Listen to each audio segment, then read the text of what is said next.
दोस्तों नमस्कार। मैं राजेंद्र द्विवेदी, यूरोड मीडिया।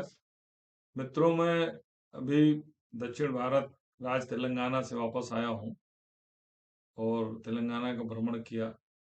वहां एक नया ट्रेंड दिखाई दिया कि तीन पार्टियों के तीन बड़े नेता, एक जो वर्तमान में मुख्यमंत्री हैं केसीआर, दूसरा भारतीय जनता पार्टी के जिन्होंने चुनाव समिति का चेयरमैन बनाया है एटेल राजेंद्रा, और तीसरे हैं रेवंत रेड्डी जो कांग्रेस के प्रदेश अध्यक्ष हैं।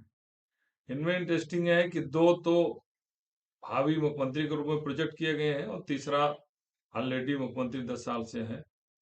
तो इसमें केसीआर के खिलाफ दोनों बीजेपी और कांग्रेस के नेता अलग अलग विधानसभा चुनाव में लड़ रहे हैं।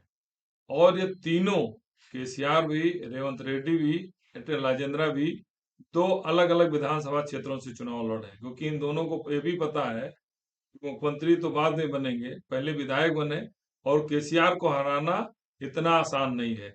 इसलिए ये दोनों एक अलग अलग सीटों से चुनाव लड़ रहे हैं और केसीआर भी 2 सीटों से चुनाव लड़ रहे हैं।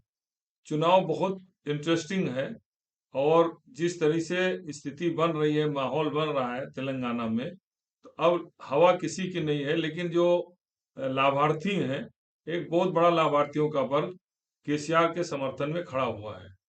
कांग्रेस को इसका लाभ इसलिए मिला है, कर्नाटक में चुनाव जीतने के बाद जो कांग्रेस गारंटी दे रही है उस पर लोग भरोसा कर रहे हैं कि पड़ोस राज्य में दिया है तो यहाँ भी दे सकती है, तो इसका लाभ जरूर मिला है। तीसरा रही जहां तक भारतीय जनता पार्टी का, भारतीय जनता पार्टी एटेल राजेंद्रा एक तेज तर्रार और कभी केसीआर के साथ वित्त मंत्री और स्वास्थ्य मंत्री रहे, आज भाजपा में है, नेता माने जाते हैं। लेकिन बदली हुई राजनीतिक परिस्थितियों में जो स्थिति बन रही, जैसा एटेल राजेंद्रा ने खुद बताया था कि वो जैसा चाह रहे थे उस तरीके से एग्रेसिव होके, बहुत प्लानिंग के साथ बीजेपी चुनाव शुरुआती दौर से लेकर नहीं लड़ पाए। हालांकि अब बहुत आक्रामक होके अमित शाह जी 2 दिन अभी तेलंगाना में थे, प्रचार कर रहे हैं, और 2G 3G 4G कह के जो है केसीआर और ओवैसी और कांग्रेस पर हमला भी कर रहे हैं। लेकिन जो जमीनी हकीकत है, वो स्थिति इस समय जो दिखाई दे रही है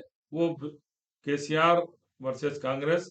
लेकिन बीजेपी भी धीरे धीरे जिस तरीके से इम्प्रूवमेंट कर रही है, और जो प्रबंधन हुआ है, सीट प्रबंधन जिसे कहते हैं, हर सीट का प्रबंधन बीजेपी ने किया है। जैसे मान लो जो मुस्लिम बाहुल 20 सीटें 12% आबादी वाले, उनमें सीपीएम प्रत्याशी खड़े किए गए। अगर मुस्लिम वोटों का डिवीजन हुआ तो बीजेपी को भी थोड़ा लाभ मिल सकता है। और ऐसी स्थिति हो सकती है कि जो 88 सीटें 2018 में केसीआर को मिली थी, वैसी स्थिति ना होए और 2-4 सीटों से कांग्रेस या केसीआर कम ज्यादा हो सकते हैं, ये भी स्थिति हो सकती है। लेकिन अभी भी एक हफ्ता चुनाव मतदान के बचे हैं।